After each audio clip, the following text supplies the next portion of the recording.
దేవునికి మహిమ కలుగును గాక.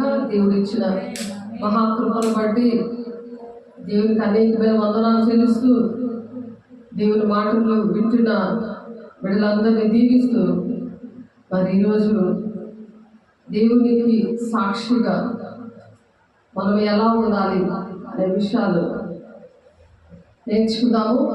దాని ముందుగా దేవుని మహిమపరుచుకుందాము. సజీవ సాక్షిగా నీ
దేవునికి మహిమ కలుగును గాక.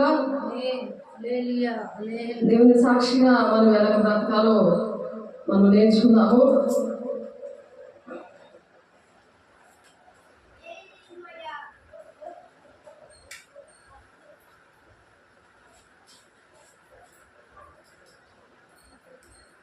అపోస్తుడైన పౌలు ఏం చెప్తున్నాడంటే,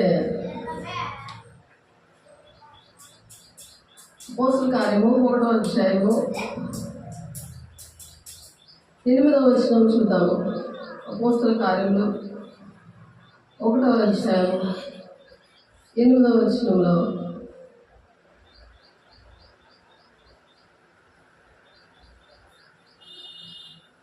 అయినను పరిశుద్ధాత్మ మీ మీదికి వచ్చినప్పుడు మీరు శక్తి నొందెదరు. మనం ఎన్ని బలమైన ఆహారాలు తిన్నా మనకి బలం వచ్చేది ఏంటంటే పరిశుద్ధాత్మను పొందుకున్నాము. పరిశుద్ధాత్మని రోజు పొందుకోవాలని వాక్యం మనం నేర్చుకున్నాం. అయినను పరిశుద్ధాత్మ మీ మీదికి వచ్చినప్పుడు మీరు శక్తి నొందెదరు కనుక మీరు యెరూషలేములోను యూదయ సమరయ దేశంలో అంతటను భూది గంతముల వరకును నాకు సాక్షులై ఉందరని వారితో చెప్పాను. కాబట్టి మనం ఆ విధంగా భూది గంతముల వరకు కూడా సాక్షిగా ఉండాలి. సాక్షిగా ఉండే ముందు పరిశుద్ధాత్మని పొందుకోవాలి. పొందుకోకుండా సాక్ష్యం చెప్పకూడదు. అందుకనే మీరు యెరూషలేము వెళ్ళక ఆ సాక్ష్యము ఏమైనా చెప్పకుండా మీరు వెయిట్ చేయండి అని చెప్తున్నాడు. యేసయ్య చెప్పారు, మేడగదిలో పరిశుద్ధాత్మను పొందుకొని బయలుదేరారు. మరి యోహాను నీళ్లతో బాప్తిసం ఇచ్చాడు, కానీ కొద్ది దినముల్లోగా మీరు పరిశుద్ధాత్మ బాప్తిసం పొందుకుంటారు అని చెప్పాడు దేవుడు. యోహాను అపోస్తుల కార్యం 1వ అధ్యాయం 5వ వచనంలో ఉంది. యోహాను నీళ్లతో బాప్తిసం ఇచ్చాడు, కానీ కొద్ది దినముల్లో మీరు పరిశుద్ధాత్మని అనే బాప్తిసం మీరు పొందుకుంటారు అని చెప్పారు.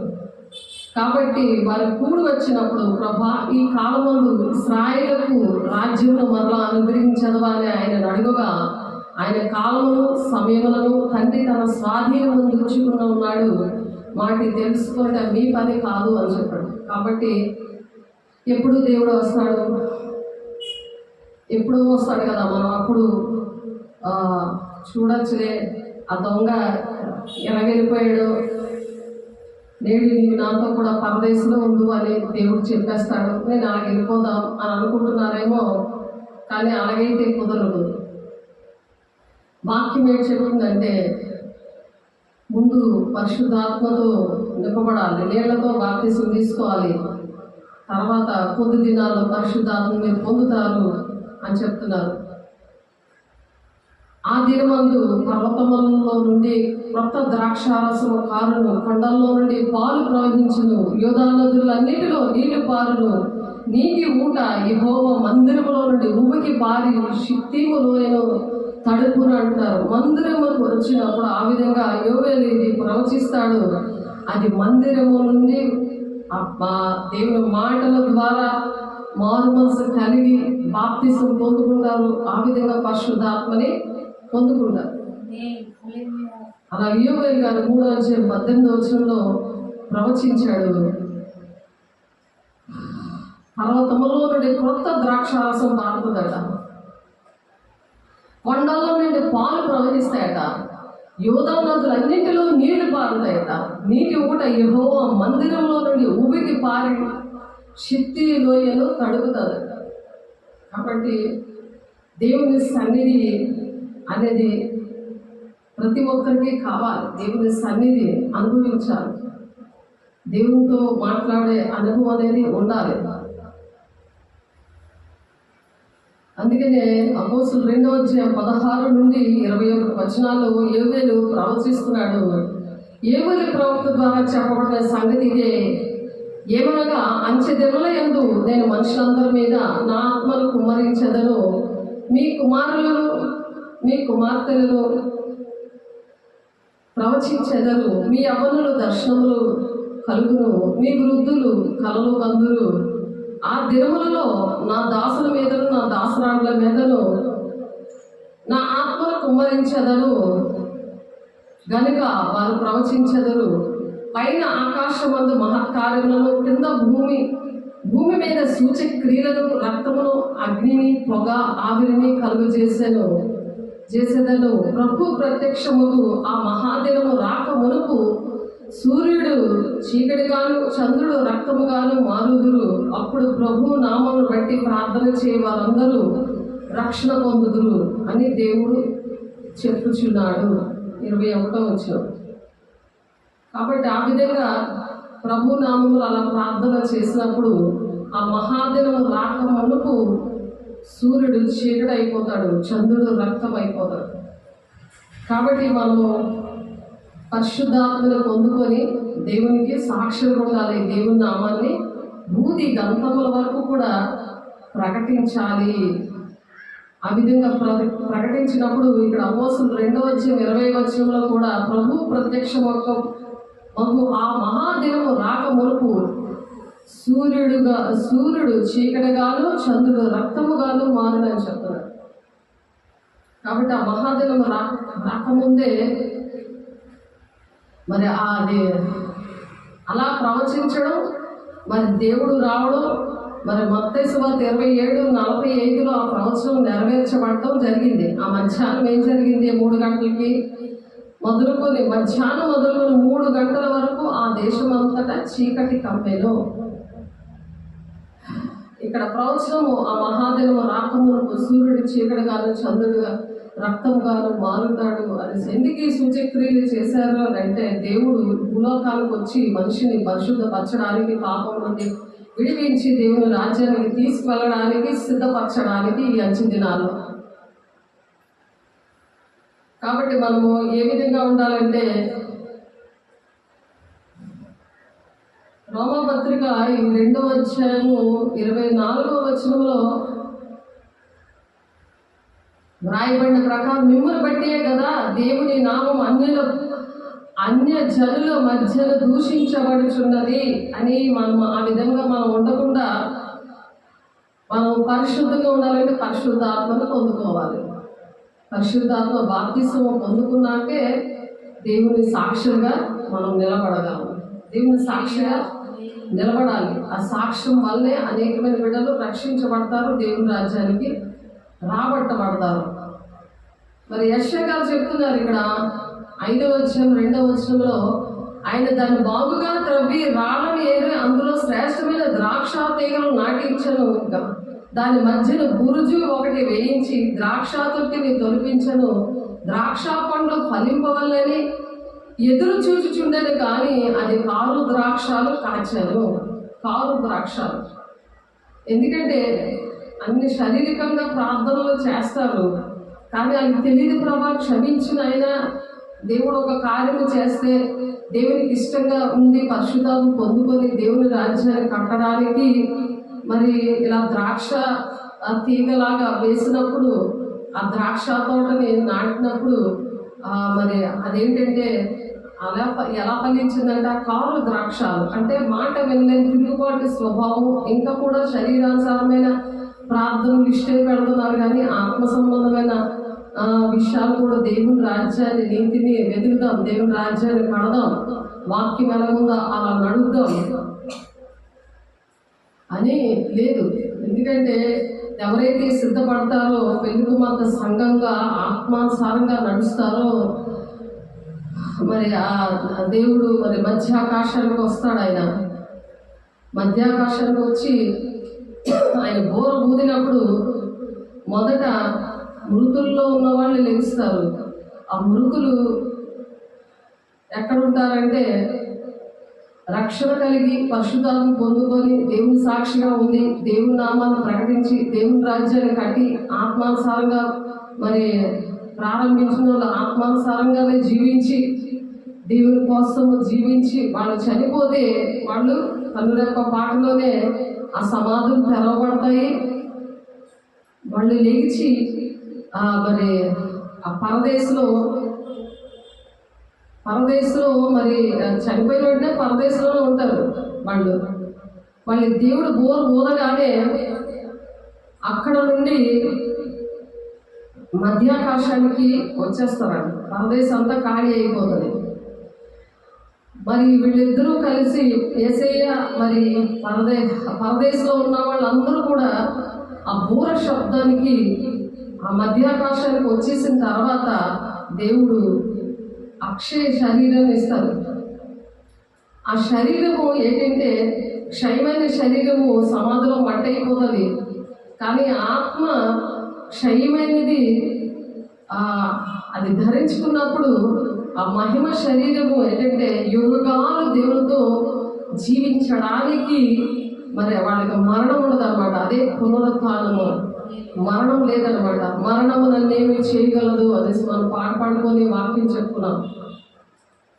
పునరుత్థానం యొక్క ఫలితాలు అని చెప్పి పునరుత్థానము లేదని అబద్ధ బోధకులు చెప్తా ఉంటారు, చాలామంది చెప్తారు. కానీ దేవుడు అలాగైతే యేసయ్య చనిపోయి లేగడం అది వ్యర్థమే. ఆ సువార్తని ఆ సాక్ష్యాన్ని చెప్పడం వ్యర్థమే. తండ్రి చిత్తాన్ని నెరవేర్చి దేవుడు ఎలాగైతే సాక్షిగా ఉన్నాడో అలాగే మనము కూడా ఉండాలి. ఆయన పోలి ఆ విధంగానే నడవాలని ఆయన పునరుత్థానుడు అయ్యాడు. ఆ విధంగా మరణం అనేది లేకుండా అలా ఉంటారు. మరి పరదేశంలో ఉన్నవాడు మనకన్నా ముందు చనిపోయిన వారు, రక్షణ కలిగి చనిపోయిన వారు, రక్షణ లేకుండా ఉన్నవారు పాతాళంలో ఉంటారు. ఎప్పుడైతే దేవుడు ఆ బూర ఊదిన తర్వాత మిగిలిన వాళ్ళు కూడా పరిశుద్ధాత్మ దేవుడు ఎందుకు పొందుకోవాలంటే, పరిశుద్ధాత్మ దేవుడు మరి ఎవరైతే బ్రతికుండి సిద్ధంగా ఉంటారో ఆయన సాక్షిగా బ్రతికి సాక్షిగా ఉండి ఆయన కార్యాలు ప్రకటిస్తారు. వాళ్ళకి కలిగిందంతా కూడా దేవునికి అర్పించి వాళ్ళ జీవితాలు అర్పించి వాళ్ళ ఉద్యోగమే చేయొచ్చు, సేవే చేయొచ్చు, వాళ్ళ విశ్వాసులే కావచ్చు, శిష్యులే కావచ్చు, ఎవరైనా సరే దేవుని నామానికి మహిమకరంగా జీవిస్తున్న వాళ్ళు అప్పుడు బూర ఊదినప్పుడు ఈ మధ్యాకాశంలో వాళ్ళు కలుసుకుంటారు. పరిశుద్ధాత్మ దేవుడు ఆ విధంగా కన్నురెప్ప పాటలోనే తీసుకొని వస్తాడు. అది 1 కొరింథీ 15వ అధ్యాయంలో ఉంటుంది ఆ మాట. శుద్ధ 1 కొరింథీలు 15వ అధ్యాయం 16 నుండి చదువుదాం.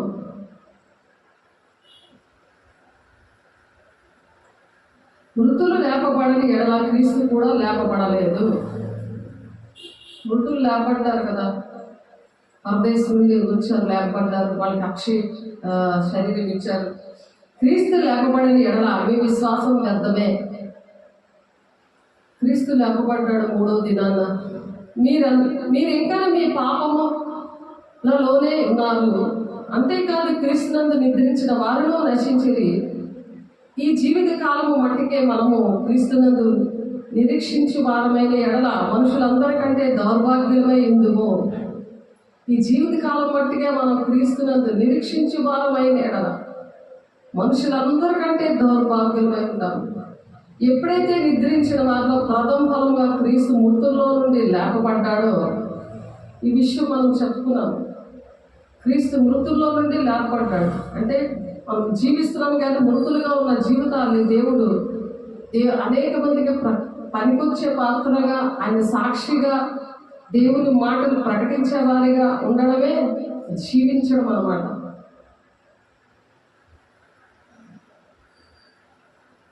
మృతమైన జీవితం కాకుండా సజీవునిగా మనల్ని దేవుడు అందరికి పనికొచ్చేవారిగా, దేవుని సాక్షిగా దేవుని మాటలు ప్రకటించే వారిగా, మరి దేవుడి నుంచి మనుషుల ద్వారా మరణము వచ్చింది కనుక మనుషుల ద్వారానే మృతుల పునరుత్థానం కూడా కలిగింది.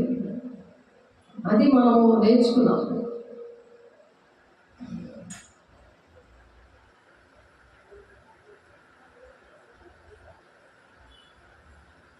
కాబట్టి 1 దశలోనికి 4వ అధ్యాయము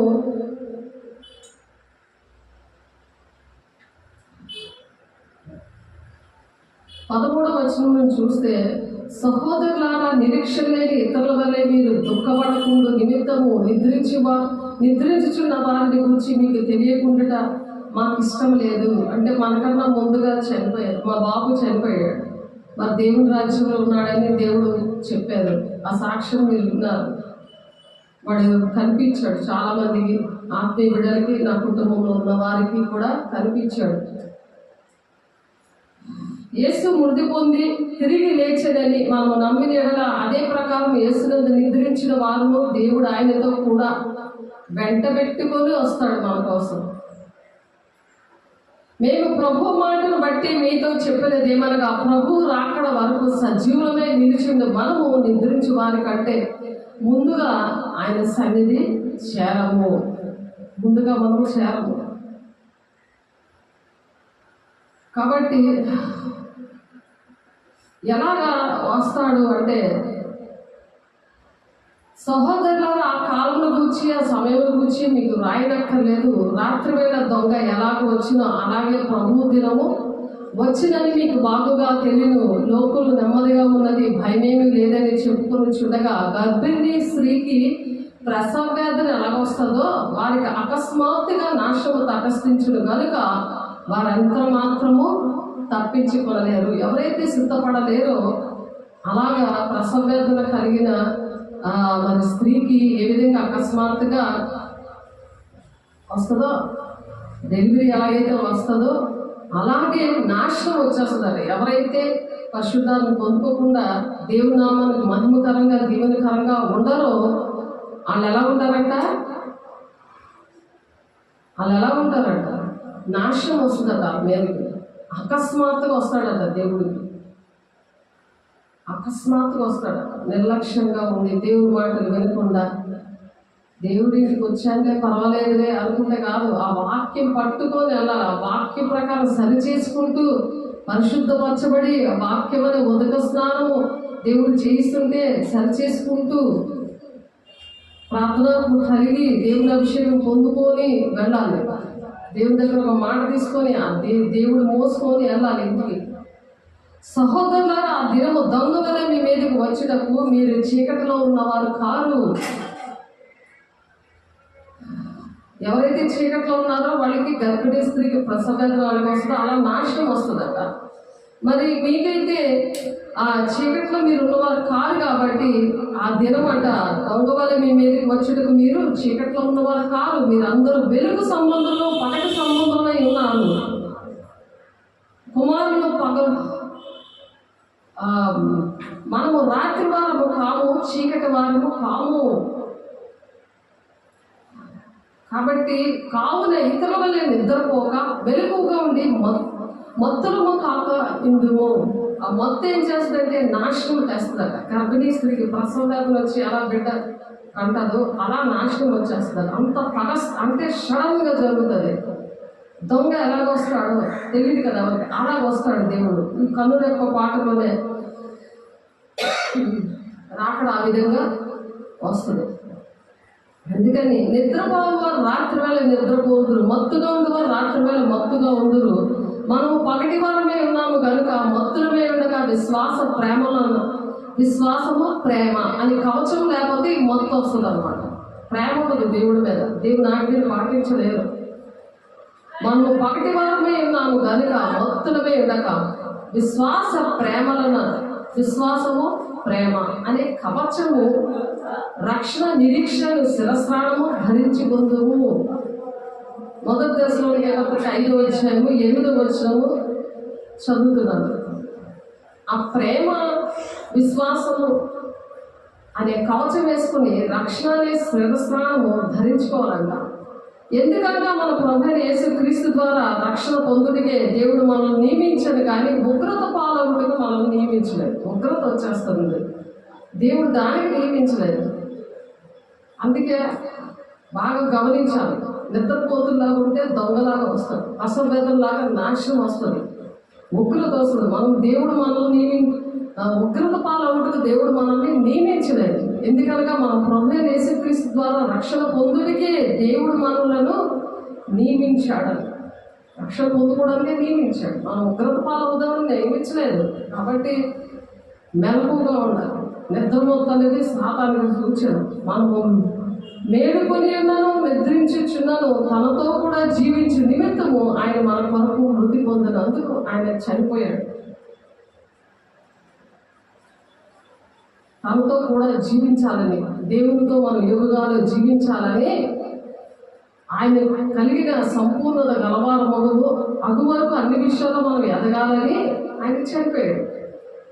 మనం ఎదుగుతున్నామా లేదా అని చూడాలి. సాతాను గుణాలు వస్తాయా, దేవుడి గుణాలు వస్తాయా అని చూసుకోవాలి. కాబట్టి మీరు ఇప్పుడు చేయించున్నట్టుగానే ఒకరినొకరు ఆదరించి ఒకరికొకరు క్షమాభివృద్ధి కలుగు చేయుడి. ఇదే సువార్త. సాక్షిగా ఉంది, ఒక సాక్ష్యం రావాలి. సాక్ష్యం పరిశుద్ధం లేకపోతే సాక్ష్యం ఉండదు. ఆ సాక్ష్యం ప్రకటించలేరు. వాక్యము ఎలా ఉందో అలా ప్రకటించాలి. అలా ధైర్యం కలిగి వాక్యం ప్రకటించడంలో ధైర్యం ఉండాలి.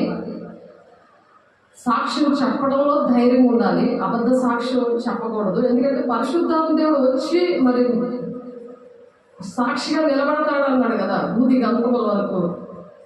పరిశుద్ధాత్మ దేవుడు లేకపోతే అబద్ధ సాక్ష్యం పలుకుతారు. అందుకని పరిశుద్ధాత్మ పొందుకున్నాకే సాక్ష్యము, దేవుడు మాటలు ప్రకటించాలి. అప్పుడు దేవుడు కొన్ని వరాలు ఇస్తారు. ప్రార్థన చేసినప్పుడు వాళ్ళకి స్వస్థతలు, దెయ్యాల మీద అధికారులతో వాళ్ళని వెళ్ళగొట్టడానికి, వాక్యము వినడానికి, వాక్యము చెప్పడానికి ఆ జ్ఞానము, అభిషేకము దేవుడు ఇస్తారు. అందుకనే మీరు యెరూషలేము వెళ్ళక మీరు వెయిట్ చేయండి పరిశుద్ధాత్మ పొందుకునే వరకు కూడా అని. 50 రోజులు 50వ దినం నా పరిశుద్ధాత్మ దేవుని దినము. అదే రేపు ఆదివారం 8వ తారీఖు మేడగదిలో పరిశుద్ధాత్మను, అగ్నిజ్వాల వంటి ఆత్మను పొందుతున్నారు.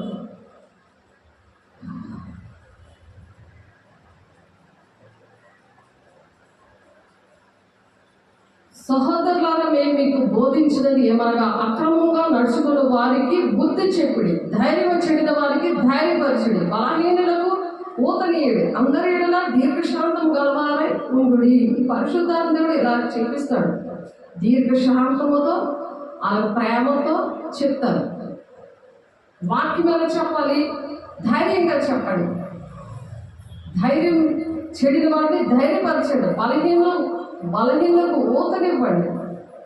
ఊతనివ్వడం అంటే వాళ్ళకి చేతులు వేసి ప్రార్థన చేసి దేవుని అభిషేకంతో వాళ్ళకి వాళ్ళలో ఉన్న చీకట్లు ఎల్లగొట్టి వాళ్ళకి అనారోగ్యంలో ఉన్న వాళ్ళని ఆరోగ్యంగా తయారు చేయాలి. అలా సాక్ష్యం చెప్తూ వాళ్ళకి అలా ఊత ఇవ్వాలి. వాళ్ళకి బోధ చేయాలి. అక్రమంగా నడుస్తున్నారు, మీరు దేవుని ఆజ్ఞలు పాటించట్లేదు, దేవునికి ఇష్టంగా మీరు నడవట్లేదు, ఎంత చెప్పినా అలా కురుక్కోళ్ళగా కురుకుతున్నారు, దేవుని భయం లేదు, దేవుడు ఉగ్రత పాలవడం మిమ్మల్ని పెళ్ళలేదు అని చెప్తున్నా అర్థం అవట్లేదు.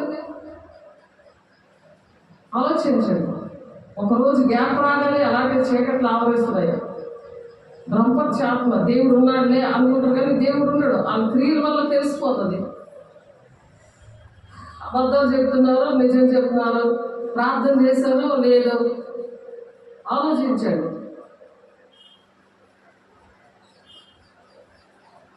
దేవుడు వెతికే కాలం ఎప్పుడు వెతుకుతారట? బహుశా 5వ అధ్యాయంలో దేవుడిని ఎప్పుడు వెతుకుతారో ఉంది. ఇప్పుడు పడుకున్న వాళ్ళు ఎప్పుడు వెతుకుతారు? ఉగ్రత దినాల్లో వెతుకుతారు. ఎత్తపడే సంఘంలో ఉండరు. 7 శ్రమ దినాలు వస్తాయి. అప్పుడు ఆయనకి ఏం జరుగుతుంది? 2 సాక్షులు వస్తారు, ఏలియా, హానోకు. ఆయన సువార్త చెప్తారు. ఎత్తపడే వెళ్ళిపోయింది, పెళ్లి కుమార్తె సంఘం వెళ్ళిపోయింది, నువ్వు ఎక్కడే ఉండిపోయావు కునుక్కోళ్ళలాగా, నువ్వు ఇంకా దేవుళ్ళలోనే ఉన్నావు అనుకుంటున్నావు, దేవుని మాటలు వింటున్నాను, పరిచయం చేస్తున్నాను, అన్ని ఆజ్ఞలు పాటిస్తున్నాను అనుకుంటావు, కానీ ఇక్కడ ఉండిపోయే వాళ్ళ విషయం ఎవరు చెప్తారు? 2 సాక్షులు వస్తారు. అది ప్రకటన 11వ అధ్యాయంలో ఉంటుంది. వాళ్ళు చెప్తారు, అంత్యక్రీస్తు వచ్చేసాడు, అబద్ధ బోధకుడు వచ్చేసాడు, నువ్వు 666 ముద్ర వేసుకుంటేనే నీకు ఆహారం, రేషన్ కార్డు లేకపోతే నీకు ఆహారం ఉండదు, ఇంక వాడి చేతిలో నువ్వు చచ్చిపోవాలి, వాడు పెట్టిన శ్రమలన్నిటికీ నువ్వు ఆహుతైపోవాలి, నువ్వు దేవుని రాజ్యం కావాలంటే. లేదు వాడితోటే ఉంటాను, అలా వాడితో నేను నాటం వెళ్ళిపోతానంటే నీ ఇష్టం అని చెప్పి ఈ సాక్షులు 2 వస్తారు. ప్రకటన 11వ అధ్యాయం అంతా చదివితే అర్థమవుతుంది. అందుకని ముందుగానే మన పరిశుద్ధాన్ని పొందుకొని దొంగ ఎలాగ వస్తున్నాడో అలాగ దేవుడు వస్తాడు. గర్భిణీ స్త్రీకి నాశనం ఎలాగ వస్తుందో అలాగా సిద్ధపడలేని, బుద్ధి లేని కన్నీళ్ళకి, నిద్రపోతుగా ఉన్న వారికి, ప్రార్థన లేని వాడికి దేవునాత్మ లేని వాళ్ళకి సాతానుడు ఏ పాపాన్ని బట్టి ఏలుబడి చేస్తున్నాడో మనిషిని అది గమనించుకొని మెలకువగా ఉండాలి. అది చెప్తున్నారు. హోషేయ 5వ అధ్యాయం చూద్దాం.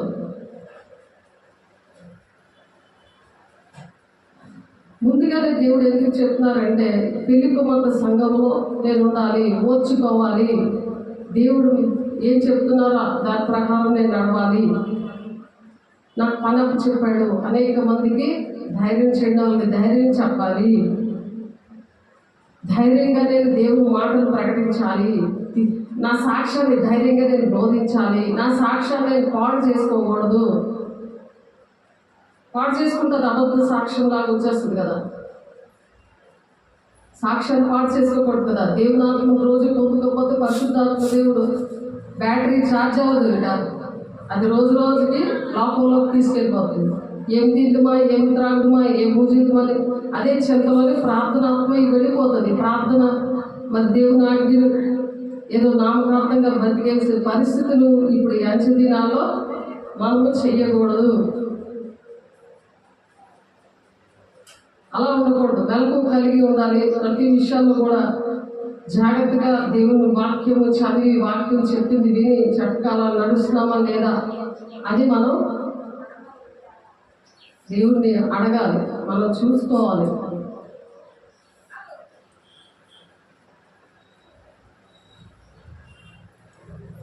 ఎఫ్రాయిమీలు మానవ పద్ధతిని బట్టి ప్రవర్తింపగోరువారు. ఎఫ్రాయిమీలు అంటే మానవ పద్ధతులు బట్టి నడుస్తున్నారట. మానవ పద్ధతులు, దేవుని పద్ధతులన్నీ కూడా మర్చిపోయి వారికి అధిక శ్రమ కలుగును, వారి శిక్షింపబడి హింసనందుదురు, బాధింపబడుదురు. ఈ మానవ పద్ధతులన్నీ, దేవుని పద్ధతులన్నీ పక్కన పెట్టేసి ఇంక పడుకోవడం, తినడం, వండుకోవడం ఇదే పని అనమాట మానవ పద్ధతులు. ఎఫ్రాయిములకు చెమ్మట పురుగు వలెను, యూదా వారికి వత్స పురుగు వలెను నేనుందును. తాను రోగి అవుట ఎఫ్రాయిము చూచెను, తనకు పుండు కలుగుట యూదా చూచెను. అప్పుడు ఎఫ్రాయిము అష్షూరీయుల యొద్దకు పోయెను, రాజైన యారేబును పిలుచుకొనెను. అయితే అతడు నిన్ను స్వస్థపరచజాలడు, నీ పుండు బాగు చేయజాలడు. యాలైనగా ఎఫ్రాయిములకు సింహం వంటి వాడును గాను, యూదా వారికి పదమసింహం వంటి వాడు గాను నేనుందును. నేనే వారిని పట్టుకొని చీల్చెదను, నేనే వారిని కొనిపోవుదును, విడిపించేవాడు ఎవడును లేకపోవును. అంటే పనిష్మెంట్ అలాగ వచ్చేస్తుంది. వాళ్ళకి ఎలాగొస్తుందో, ఎవరైతే మానవ పద్ధతుల్లో పడుకోవడం, తినడం ఇలా ఉంటారో ఆ చెడ్డపుండు కొడుతుందట, కానీ అది మాందట. దేవుడు ఎలా ఉంటాడట, సింహంలా ఉంటాడట. ఎఫ్రాయిముల కోసం చెప్తున్నాడు ఆయన. మానవుల పద్ధతులు నడుస్తున్న ఎఫ్రాయిముల కోసం చెప్తున్నాడు. నువ్వు మానవ పద్ధతులుగా ఉన్నావంటే నీకు అటువంటి పరిస్థితులు వస్తాయని మనం మెలకు కలిగి ప్రార్థన చేయాలి. దేవుని ఆజ్ఞలు పాటిస్తూ జాగ్రత్తగా దేవుని రాకడికి ఎదురు చూసే బిడ్డలుగా, అనేక మందిని రక్షించే బిడ్డలుగా, నీ సాక్ష్యాన్ని పోగొట్టుకోకుండా మనం ఉండాలి. ఎఫ్రాయిములకు సింహం వంటి వాడను గాను, యూదా వారికి కొదమ సింహం వంటి వాడు గాను నేను వారిని పట్టుకొని చీల్చేస్తాను. పట్టుకొని చీల్చేస్తాడంటే మానవ పద్ధతితో ఉండి దేవుని ఆజ్ఞలు పాటించకుండా, దేవునికి ఇష్టం లేకుండా ఉంటే నేను వారిని కొనిపోవుదును, విడిపించేవాడు ఎవడను లేకపోవును. వారు మనసు తిప్పుకొని నన్ను వెతుకు వరకు నేను తిరిగి నా స్థలమునకు పోవదును. అలా ఎదగాలి. ఇంకా నా దేవుడు నన్ను విడిచిపెట్టేశాడు, నన్ను చీల్చేస్తున్నాడు అని వాళ్ళు వెతుకుతారట. వారు మనసు తిప్పుకొని నన్ను వెదకు వరకు నేను తిరిగి నా స్థలములకు పోవుదును. ఆయన స్థలానికి వెళ్ళిపోతాడు, పర్లోక రాజ్యాన్ని. మరి ఉండడు ఆ మనిషి దగ్గర, ఆ ఇంటిలో ఉండడు, వెళ్ళిపోతాడు. తనకు దురవస్థ సంభవింపగా వారు నన్ను బహు శీఘ్రముగా వెతుకుదురు. మళ్ళీ ఆ దురవస్థ అంటే కీడు, ఆ శోధన వచ్చినప్పుడు అంటే అప్పుడు నన్ను బహు శీఘ్రముగా వెతుకుదురు. బహు శీఘ్రముగా వెతుకుతారట దేవుణ్ణి. ఆ స్థితి తెచ్చుకోకుండా మనం ఎత్తపడే గుంపులో ఉండాలి. ఎత్తబడే గుంపులో ఉండాలి, సిద్ధపడాలి. కన్నుల యొక్క పాటలోనే దేవుని రాజ్యానికి వారసులుగా మనం ఉండాలి. దేవుడు మరి ద్వారం దగ్గరే ఉన్నాడని యెషయా ప్రవచిస్తాడు. ద్వారం దగ్గరే ఉన్నాడు, అంజూరు చెట్టు చిగురించింది అని చెప్తా ఉన్నాడు. యెషయా గ్రంథంలో ఉంటుంది ఆ మాట. దేవుని రాకడ సూచనలో అదొకటి. కాబట్టి రాకడ సూచనలు ఎన్నో జరుగుతున్నాయి. దేవుడు నాతో ఈరోజు ఏం మాట్లాడాడు అనే విషయాలు జ్ఞాపకం చేసుకోవాలి. ఈ 7 ఏళ్ల శ్రమ దినాల్లో ఉండిపోతారు. అప్పుడు ఈ ఇద్దరు సాక్షులు వచ్చి చెప్పే వరకు కూడా పెళ్లి కుమార్తె సంఘం వెళ్ళిపోయిందని తెలియదు. చర్చిలు ఇల్లులు అన్నీ ఉంటాయి, కానీ మనుషులు మాయమైపోతారు. ఎవరైతే దేవుని ఆలయంగా, దేహం అనే దేవుని ఆలయంగా ఉంటారో వాళ్ళు తీసుకెళ్ళిపోతాడు. వాళ్ళకి మీరు ఫోన్లు చేసినా ఇంక పలకరు, ఎక్కడ వెతికినా ఇంక దొరకరు. వాళ్ళు ఉన్నప్పుడే వాళ్ళ దగ్గర నేర్చుకోవాలి. వాళ్ళ ఇంట్లో వాళ్ళే కావచ్చు, సంఘంలోనే కావచ్చు. దేవుడు మీకు అంత మంచి సేవకులు ఇచ్చినప్పుడు, అంత మంచి మాటలు చెప్తున్నప్పుడు ఆ ఇద్దరు సాక్షులు కూడా చనిపోతారు. చనిపోతే మళ్ళీ వాళ్ళు ఎలా చెప్తారంటే వాక్యం చాలా ధైర్యంగా చెప్తారు. వాళ్ళ సాక్ష్యాన్ని చాలా ధైర్యంగా చెప్తారు. పునరుత్థానం కోసం, యేసయ్య కోసం ధైర్యంగా ప్రకటిస్తారు. అలాగే మనం కూడా ప్రకటిస్తేనే వెళ్తాం దేవుని రాజ్యాన్ని. కందరెప్ప పాటలు అలా సిద్ధంగా ఉంటేనే వెళతాం. అది వాళ్ళ దగ్గర నుండి నేర్చుకోవాల్సింది. మనం బ్రతికుండి ఇప్పుడు కూడా వాళ్ళ ఇద్దరు సాక్షులు ఎలాగైతే ఉన్నారో అలా మనం ఉండాలి. వండుకున్నాను, తిన్నాను, పడుకున్నాను కాదు. దేవుడు మాట్లాడకపోతే నేను బ్రతకను అన్నట్టుగా ఉండాలి. దేవుని వాక్యం చెప్పకుండా, దేవుని ప్రకటించకుండా, నా సాక్షి ఒకరికి చెప్పకుండా, ఇతరులను రక్షించకుండా, ఇందాక చదువుకున్నాం కదా, బలహీనంగా ఉన్న వాళ్ళు బలపరచాలి, ఊతనివ్వాలి. ఆ పనిలో ఉండాలి, ఆ పనిలో ఉండాలి. దేవుడు రక్షించుకున్నాడంటే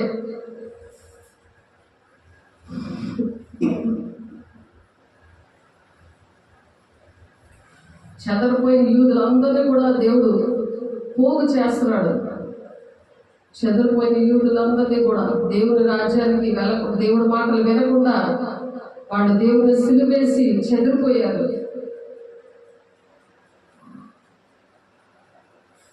ఇర్మియా 23:3 ఉంటుంది ఆ మాట. ఆ 12 గోత్రాల వాళ్ళు కూడా చెదిరిపోతారు. వాళ్ళందరూ దేవుడు తీసుకొచ్చాడు. ఇర్మియా 32, 37, 38 కూడా ఉంటుంది ఆ మాట. జకర్యా 8వ అధ్యాయం 7-8 ఉంటుంది. అలాగే యెహెజ్కేలు ప్రవచిస్తాడు 37వ అధ్యాయం 21, 22. ఇర్మియా 32, 24, 25 ఉంటుంది 6వ అధ్యాయంలో. కాబట్టి అంత్యక్రీస్తు దగ్గరలో ఉన్నాడు. దేవుడు రాకడం దగ్గరలో ఉంది. మరి ఆ సూచనలు కనబడుతున్నట్టు ఈ లోపల తండ్రి చిత్తము ఎవరి పట్ల ఏ విధంగా ఉందో వాళ్ళు నెరవేర్చే పనిలో ఉండాలి. లేకపోతే తండ్రి చిత్తం నెరవేర్చకపోతే అక్రమం చేయవాలని పొండి మీరు ఎవరో నాకు తెలియదు అంటాడు ఆయన. యేసయ్య బోధించారు. యేసయ్య ఎలా బోధించారు? అలా బోధ చేయాలి ధైర్యంగా. జనసమూహములట ఆయన బోధకు ఆశ్చర్యపడుతున్నారట. ఏలైనగా ఆయన వారి శాస్త్రులు, పరిశీలు వలె కాక అధికారము గల వారి వలె వారికి బోధించాడట. ఒక అధికారముతో బోధించాలి. వాళ్ళు ఏమనుకుంటారు, నేను ఇలాంటి మాటలు చెప్తే అది అనుకోకుండా ధైర్యంగా చెప్పాడు ఆయన. యేసయ్య అలాగా ఉన్నాడు. ఆయన పరిచయం చేసే ముందు 40 రోజులు ఉపవాసం ఉన్నాడు. ఈ ఇద్దరు సాక్షులు కూడా గోరుబట్ట కట్టుకొని దీనమైన మనసుతో, అంటే దీనమైన మనసు ఏంటి? ఇతరులను ప్రేమించే విషయం, ఇతరులు దేవుని రాజ్యాన్ని తీసుకెళ్ళాలి. వాళ్ళకి తెలియట్లేదు, వాళ్ళు అర్థం అవ్వట్లేదు, వాళ్ళు తిరుగుబాటు చేస్తున్నారు. కాబట్టి వాళ్ళకి ఎలా చెప్పాలి? దేవుని మాటలు ధైర్యంగా ప్రకటించాలి. ఎలా ఉందో అలా ప్రకటించాలి.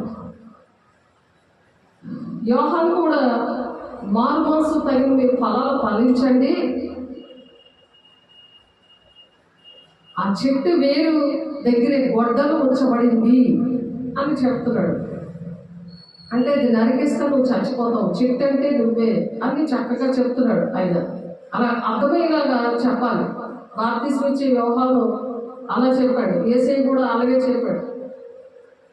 దీన మనసు కలిగి వాళ్ళ దేవుని యెషయా 57:15 దీన మనసు ఉన్న వారి హృదయంలో మాత్రమే దేవుడు నివసిస్తాడు. కాబట్టి దేవునికి జోడిస్తారు కానీ శరీరాన్ని ఆత్మను చంపే దేవునికి జడమంటాడు. శరీరాన్ని చంపమని భయపడకుడు కానీ ఆత్మను శరీరాన్ని రెండింటినీ అగ్నిలో పడవే వారికి మీరు భయపడని అంటున్నాడు. అందుకని దేవుడి మాటలు ధైర్యంగా చెప్పగలం. దాన్నే పరిశుద్ధాత్మ దేవుని శక్తి.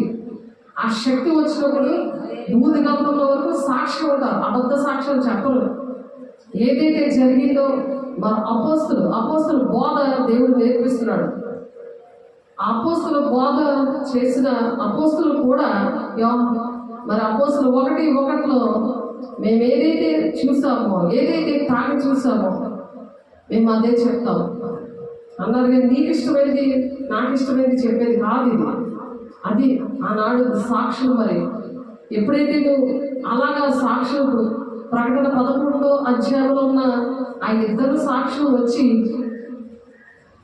మీరు ఆ చేతిలో చచ్చిపోవాలి కానీ వాడి మాటలు వినద్దు, వాడు అబద్ధ క్రీస్తు, ఆయన యేసయ్య అనుకోని మీరు నమస్కారాలు పెడుతున్నారు, నమస్కారం పెడితే 665 ముద్ర మీకు పడిపోతుంది, రేషన్ కావాలని మీరు అలా చెయ్యొద్దు, వాడి మాట వినద్దు, వాడి చేతిలో చచ్చిపోండి లేకపోతే పారిపోండి, దేవుడిని ప్రార్థించండి, క్షమించమని అడగండి.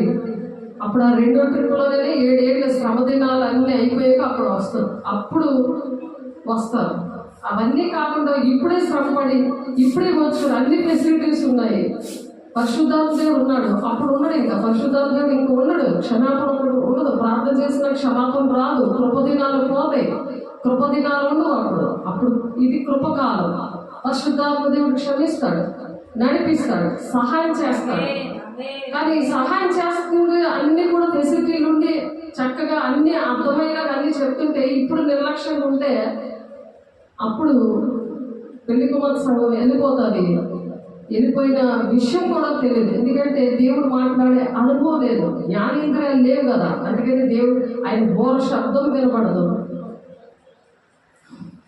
దేవుడు తీసుకెళ్ళడు. బోర శబ్దం వినపడుతుంది. ఆ ఎత్తపడే గుంపులో నేను ఉన్నానా లేదని ప్రతిరోజు సిద్ధపడడానికి పరిశుద్ధాన్ని పొందుకొని వాక్యాన్ని ప్రకటిస్తూ సాక్ష్యం చెబుతూ అద్భుతకారులు, ఆశ్చర్యకారులు, సూచక్రియలు అపోస్తుల ద్వారా జరుగుతాయి అని అపోస్తులు 2:43 చెప్పినట్లుగా దేవుడు ఆ విధంగా అటువంటి వారికి ఇస్తాడు. వాక్యం ప్రకటిస్తున్నప్పుడు అద్భుతకార్యాలు జరుగుతాయని మార్కు 16:20 ఉంది కదా, అలాగే జరుగుతాయి. అలా అనేక మంది రక్షించబడతారు.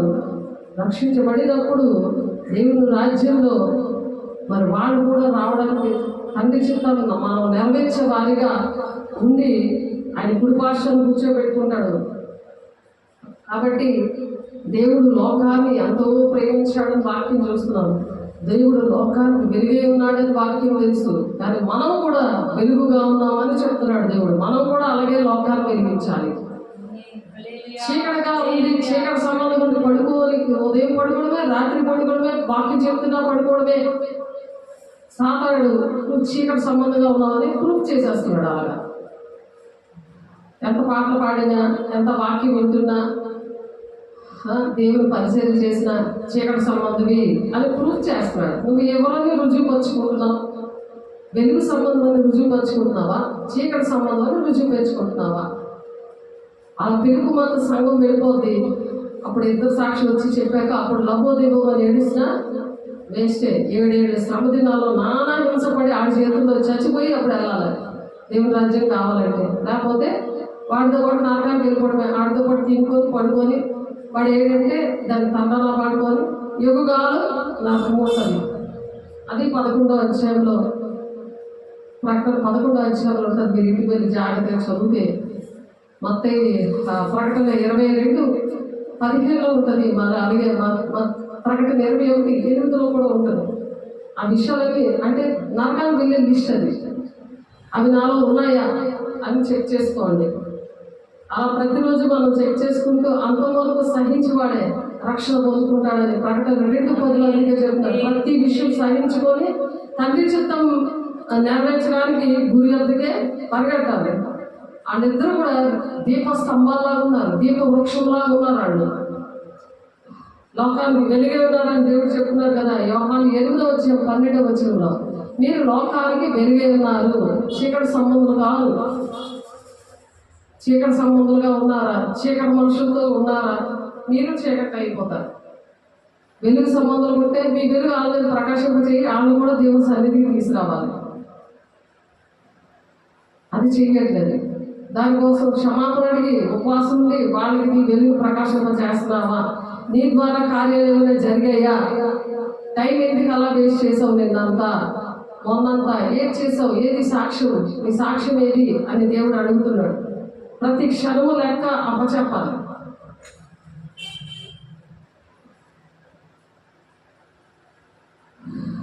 ప్రకటన 3:11 ఒకసారి చదువు. ప్రకటన 11:3 నేను నా ఇద్దరు సాక్షులకు అధికారం ఇచ్చేదను, వారి గోనపట్ట ధరించుకొని 1260 దినములు ప్రవచింతురు. వాళ్ళు ప్రవచిస్తున్నారు రాబోయే దినాల్లో ఏం జరుగుతుంది, మీ పరిస్థితి ఎలా ఉంటుందని వాళ్ళు ప్రవచిస్తున్నారు. గోనపట్ట ధరించుకొని ఉన్నాడు, ఉపవాసం చేస్తున్నారు, ప్రార్థన చేస్తున్నారు.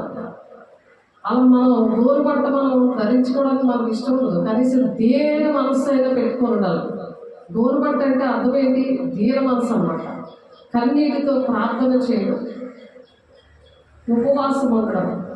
ఆడ గోనపట్ట ధరించుకున్నారు. ఆలోచించండి ఎంతగా బాధపడుతున్నారో. ముందు ఎవరైతే పెళ్లి కుమార్తె సంఘము వెళ్ళిపోయాక మరి ఉండిపోయారో, దేవుని మాటలు వినకుండా నిర్లక్ష్యంగా ఇప్పుడు ఉన్నారో, లోకంలో శాపంతో బంధకాలతో ఏమి తిందుమా, ఏమి త్రాగుదమా, ఏం భుజిద్దుమా అని చింత పెట్టుకొని శరీరానుసారమైన ప్రార్థన చేసుకుంటూ శరీరానుసారమైన మనస్సు మరణానికి దారి తీస్తుంది అని రోమా 8:6-7 ఉంది. అందుకే 9 ఆత్మ లేనివాడు నావాడు కాదని దేవుడు చెప్తున్నా, దేవునాత్మను పొందుకోకుండా మరి పెళ్లి కుమార్తె సంఘంలో ఉండకుండా విడిచిపెట్టాక ఎవరు దేవునాత్మను పొందుకుంటారు? అప్పుడు పరిశుద్ధాత్మ దేవుడు ఉండడే, అప్పుడు ఎలా పొందుకుంటారు? కంపల్సరీగా నాటకానికి వెళ్ళాల్సిందే కదా. ఇప్పుడే పొందుకుంటా కనీసం 7 శ్రమ దినాల్లో ఉండిపోయినా ఆ పరిశుద్ధాత్మ శక్తితో మళ్ళీ దేవుడు బోర ఏడుస్తున్నప్పుడు, అక్కడ మళ్ళీ మధ్యాకాశంలో బోర ఊదినప్పుడు మళ్ళీ వస్తాడు ఆయన. ఈ పెళ్లి కుమార్తె సంఘం విడిచిపెట్టబడిన వారి కోసం మళ్ళీ వస్తాడు దేవుడు. ఒకటి రహస్య రాకడ, రెండవది బహిరంగ రాకడ. ప్రకటన 1:7 ఉంటుంది. రొమ్ము కొట్టుకుంటారు ప్రతి ఒక్కరు కూడా. దేవుడు వచ్చేస్తున్నాడు, అప్పటికీ కూడా సిద్ధపడదు. ఈ ఇద్దరు సాక్షులు వచ్చి ఇలా ప్రవచిస్తున్నా సరే సిద్ధపడదు. కఠినమైన హృదయంతో ఉంటారు. ఎందుకంటే పరిశుద్ధాత్మ పొందుకోరు, ఇప్పుడే పొందుకోవట్లేదు. పొందుకోకుండా ఎంతసేపు రాత్రి పగులు సెల్ ఫోన్లు, టీవీలు, బయట తిరుగుకొని ఉండడం, టైం పాస్ చేసుకోవడం, అల్లరితో కూడిన ఆటపాటలు చూడడం, ఈ టిక్ టాక్లు చూసుకోవడం, జోక్స్ వేసుకోవడం, సరదాగా సంతోషంగా గడిపేసే దినాలు కావు. తర్వాత ఎంత ఏడ్చినా పరిశుద్ధాత్ముడు వెళ్ళిపోయిన తర్వాత పాపక్షాపం ఉండదు, ఆ కృప ఉండదు. మన కృప ద్వారానే రక్షించబడ్డాం. మనకేమీ అర్హత లేదు. ఆ కృప కాలం వెళ్ళిపోయిన తర్వాత ఇంకా కృప ఉండదు, పరిశుద్ధాత్ముడు ఉండడు, సేవకులు అసలు ఉండరు, దేవుని పిల్లలు ఉండరు.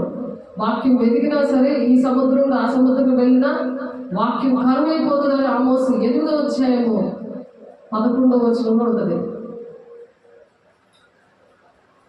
కాబట్టి 1260 దినములు ప్రవచిస్తున్నారట గోనపట్ట ధరించుకొని. ఆ ఇద్దరు సాక్షులు అధికారం ఇచ్చాడట ప్రవచనంలో చెప్పడానికి. మనం ప్రవక్తలుగా ఉండి ప్రవచిస్తున్నాం. ఎన్నో బాప్తిజం తీసుకున్న వాళ్ళందరూ కూడా ప్రవచనాలు, దర్శనాలు అన్నీ చూశారు. శరీరానుసారంగా నడిచిపోతున్నారు. అవేవో పాస్టర్ గారు చేతులేసి ప్రార్థన చేయగానే వచ్చేసాయి మా ఫ్రీగా అని దాని విలువ తెలియలేదు.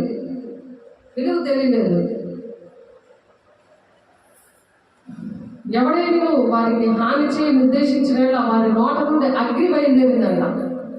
ఆ ఇద్దరు సాక్షుల్లో నుంచి వారి శత్రువులు దహించి వేయను కనుక ఎవడైనా వారికి హాని చేయని ఉద్దేశించిన ఎడల ఆరాధన వాడు చంపవలెను. తాము ప్రవచింపు దినములు వర్షము కురవకుండా ఆకాశము మూయటకు వారిని అధికారము కలదు. వారికి దేవుడు అటువంటి అధికారం ఇచ్చాడు. ఆకాశం మూయడానికి అధికారం ఇచ్చాడు. వారికి ఇష్టమైనప్పుడల్లా నీళ్లు రక్తముగా చేస్తారట వాళ్ళు. అప్పుడు నువ్వు నీళ్ళ తాగుతావు. అప్పుడు వాళ్ళకి అటువంటి అధికారం ఇచ్చారు. ఎందుకంటే దేవుడు మాట వినట్లేదండి, ఇలాగైనా వింటారని. ఇప్పుడు చక్కగా ఎవరు అలాంటి పనులు చేయట్లేదు. చక్కగా నువ్వు నీళ్ళు తాగొచ్చు, టైంకి పడుకోవచ్చు, ప్రార్థన చేసుకోవచ్చు.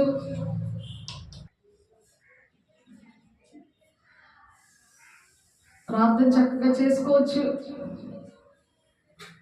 కాబట్టి వారికి ఇష్టమైనప్పుడల్లా నీళ్లు రక్తంగా చేయుటకును నానా విధములైన తెగుళ్లతో భూమిని బాధించుటకును వారికి అధికారం ఉందంట ఇద్దరు సాక్షులకి. ఇప్పుడు కూడా మనం ఏమి ఆ మాట వినకపోతే మనం కూడా అలాగన్నా కూడా జరుగుతాయి. ఎందుకంటే వాళ్ళ మాట వినాలి, వాళ్ళ మాట వినాలి, వాళ్ళ మాట విని బాగుపడాలి. వాళ్ళ సాక్ష్యము చెప్పుట ముగింపగానే అగాధంలో నుండి వచ్చు క్రూరములను వారితో యుద్ధము చేసి జయించి వారిని చంపును. ఆ క్రూర మృగం వచ్చి వారిని చంపుతుందంట. వారి సాక్ష్యం చెప్పుట ముగించగానే అగాధంలో నుండి వచ్చి క్రూర మృగం వారితో యుద్ధము చేసి జయించి వారిని చంపింది. వారి శవములు ఆ మహాపట్టణపు సంత వీధిలో పడి ఉండును. వారికి ఉపమాన రూపముగా సొదొమ అనియు ఐగుప్తు అని పేరు. అచ్చట వారి ప్రభు కూడా సిలువ వేయబడెను. అక్కడ చనిపోయారు, రోడ్డు మీదే ఉన్నారు. మరియు ప్రజలకు వంశములకు ఆయా భాషలు మాట్లాడే వారికి జనములకు సంబంధించిన వారు 3 దినములున్నారా వారి శవములను చూచుచు వారి శవములను సమాధిలో పెట్టనీయలేదు. ఆ సమాధులు పెట్టనివ్వలేదు 3.5 రోజులు.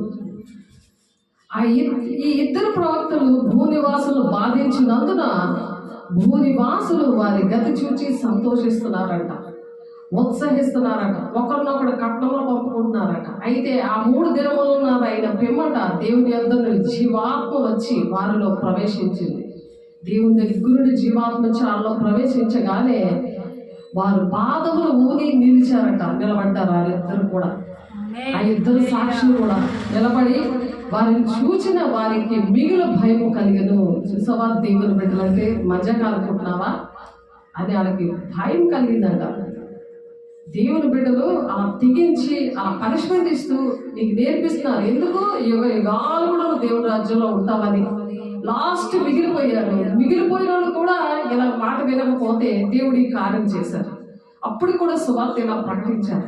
వినకపోయినప్పుడు పనిష్మెంట్ ఇస్తూ అలా వినాలని చేస్తే వాళ్ళని దూషించడము, వాళ్ళు చచ్చిపోవాలని కోరుకోవడము, వాళ్ళు చచ్చిపోయారు కదా అని ఆనందించడం చేస్తే 3.5 రోజులు వాళ్ళు అలాగా పడి ఉంటే ఎవ్వరు కూడా శవాలు ముట్టనివ్వకుండా అక్కడికి వెళ్ళలేకుండా ఉంచితే ఆ శవాలు ఏమీ పాడవకుండా చేసింది ఎవరు? దేవుడు. మళ్ళీ వాళ్ళలో జీవాత్మని పంపించింది ఎవరు?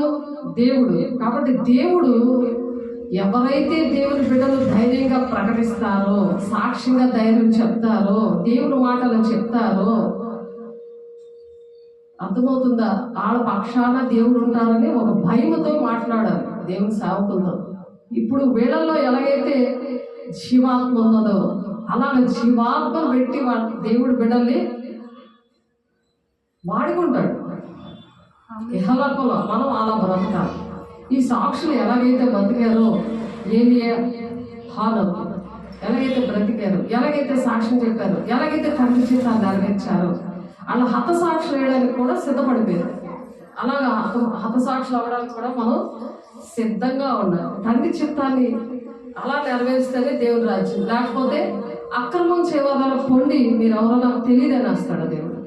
మనం దేవుడి రాజ్యాన్ని పోగొట్టుకోకూడదు కదా. మనుషుల కోసం దేవుడు మన పక్షాన ఉండగా విరోధి ఎవరు అని అడుగుతున్నాడు. యుద్ధం యెహోవాదే, ఆయన చేశాడు. ఆ యుద్ధం ఎలా చేశాడు? వారిని చూచి వారికి మిగిలిన భయం కలిగాను. అప్పుడు ఇక్కడికి ఎక్కిరండి పరలోకుడు గొప్ప స్వరము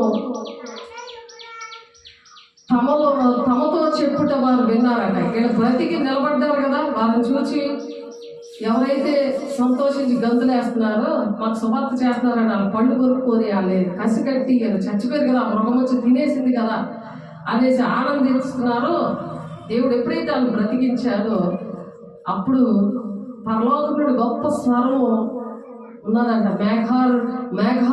మేఘారూఢులే పరలోకములకు ఆరోహణం అయిపోయారట. ఆ స్వరం కలగాలి, ఇక్కడికి ఎక్కి రండి అని ఒక స్వరం వినపడింది. వీళ్ళు అలాగే ఎక్కి ఆ పరలోక రాజ్యం వెళ్ళిపోయారు. కాబట్టి దేవుని బిడ్డలు చనిపోయినా ఎక్కడ ఉంటారు? యుగాలు దేవునితో ఉంటారు. అందుకే బ్రతుకుంటే క్రీస్తే చావైతే లాభమే అని మనం చెప్పగలిగి ఉండాలి. అంతేగాని చావుకి అట్లకి వీళ్ళు భయపడిపోయి ధైర్యంగా వాక్యాన్ని ప్రకటించకపోవడం, నీ సాక్ష్యాన్ని చెప్పకపోవడం, అలాంటి పిచ్చి పనులు చేసామంటే దేవుని రాజ్యం ఉండదు. వారి శత్రులు వారిని చూశారట.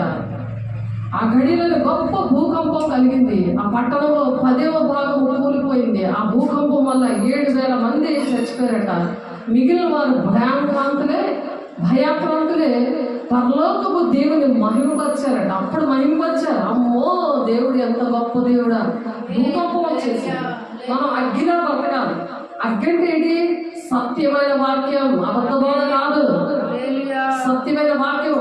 ఆ వాక్యం అనే అగ్ని అంటే అగ్ని జ్వాలం అంటే ఆత్మని 50 దినం పెందుకొస్తే దినము ఆదివారం అది పొందుకోవడానికి సిద్ధపడండి. ఆ వాక్యం మనం చెప్పుకుందాం. చాలాసార్లు చెప్పడం జరిగింది. పరిశుద్ధాన్ని పొందకపోతే ఈ అగ్గికి బురదలాగా మీరు అంటుకోలేరు. మీరు ఎన్ని చెప్పినా మీరు వినకపోతే మరి దేవుని రాజ్యం ఉండదు. వినాలి, దేవుడి మాటలు వినాలి. అగ్ని వంటి సత్యవాక్యాన్ని సరిగా ఉపదేశించాలి. సరిగ్గా నువ్వు హెచ్చరిక చేయకపోతే ఆ ప్రాణానికి నువ్వే ఉత్తరవాది అంటున్నాడు ఆయన. ఎస్కేల్ 3:18 చూద్దాం అన్నమాట.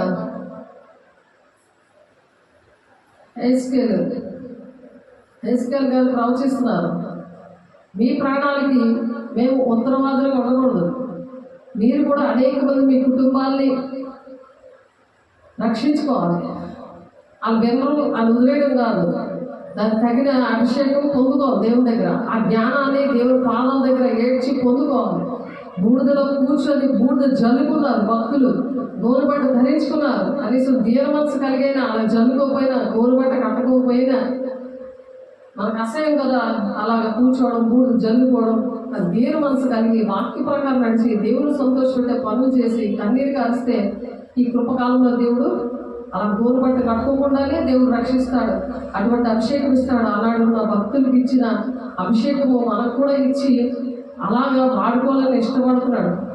చూడండి, ఎస్కేల్ 3:18 అవశ్యంగా నీవు మరణం పొందుకొని నీవు దుర్మార్గుని గురించి ఆజ్ఞగా నీవు అతన్ని హెచ్చరిక చేయగయు, అతడు జీవించినట్లు తన దుర్మార్గతను విడిచిపెట్టవాలని వారిని హెచ్చరిక చేయగయు నుండిన ఎడల ఆ దుర్మార్గుడు తాను చేసిన దోషమును బట్టి మరణమగును గాని అతని రక్తములకు నిన్ను ఉత్తరవాదిగా ఎంచుదును. వాళ్ళు ఎదురు మాట్లాడేస్తారని భయపడిపోయి చెప్పకుండా వాళ్ళకి మంచి అయిపోదామని అనుకున్నాం అనుకో, దేవుడు వాళ్ళు చచ్చిపోయి నరకానికి వెళ్ళిపోవడానికి కారణం నువ్వే జాగ్రత్త చెప్తున్నాడు. ఎందుకంటే నా నిమిత్తం జల్లు మీద నిందించి హింసించి చెడ్డ మాటలైనా పలుకున్నప్పుడు మీరు ధన్యులు, సంతోషించి ఆనందించండి, పరలోకమందు మీ ఫలము అధికమగును అంటున్నాడు. ఆ డబుల్ బ్లెస్సింగ్ పోగొట్టుకుంటుంటాం.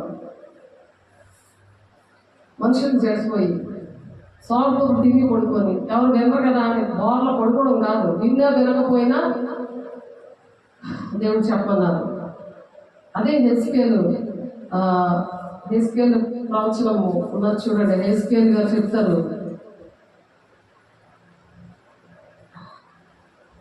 2వ అధ్యాయంలో చూద్దాం. అదొక మాట చూసుకొని ముగించుకుందాం. ఎలా ఉన్నాం? దేవుని దగ్గర గడపకపోతే సాక్ష్యం పాడైపోతుంది, దేవుని మాటలు చెప్పే జ్ఞానం ఉండదు, అభిషేకం ఉండదు. ఎందుకు పరిశుద్ధాత్మను రోజు పొందుకోవాలంటే కారణం ఇదే. 96వ కీర్తన 2వ వచనంలో అను దినము సువార్త ప్రకటించమని ఉంది. పౌలు గారు చెప్తారు, సువార్త ప్రకటించకపోతే నీకు శ్రమ బాగా అలాంటి శ్రమలు ఎన్ని కాల్చుకొని ఉన్నాయి, అవన్నీ కలిపి ఒక నరకం అవుతుంది అనమాట. అగ్నిగుండం తయారు చేసుకుంటున్నావు, నీ చేతులతోటే నువ్వు అగ్నిగుండం తయారు చేసుకున్నావు. ఆయన నాతో మాట్లాడినప్పుడు ఆత్మ నాలోకి వచ్చి నన్ను నిలవబెట్టాను. అప్పుడు నాతో మాట్లాడడానికి స్వరం పెట్టింది, దేవుడు వచ్చి నిలబెట్టాడట. నువ్వు కూడా అలా పడుకొని ఉన్నావా, పాపంలో శాపంలో ఉన్నావా, ఎస్కేల్ నిలబెట్టిన దేవుడు నిన్ను కూడా నిలబడతాడు. ఆయన నాతో ఎట్లా నరపుతున్నా, నా మీద తిరుగుబాటు చేసిన జనుల యొద్దకు, ఇశ్రాయేలు యొద్దకు నిన్ను పంపుచున్నాను. వారును వారి పితరులను నేటి వరకు నా మీద తిరుగుబాటు చేస్తున్నవారు.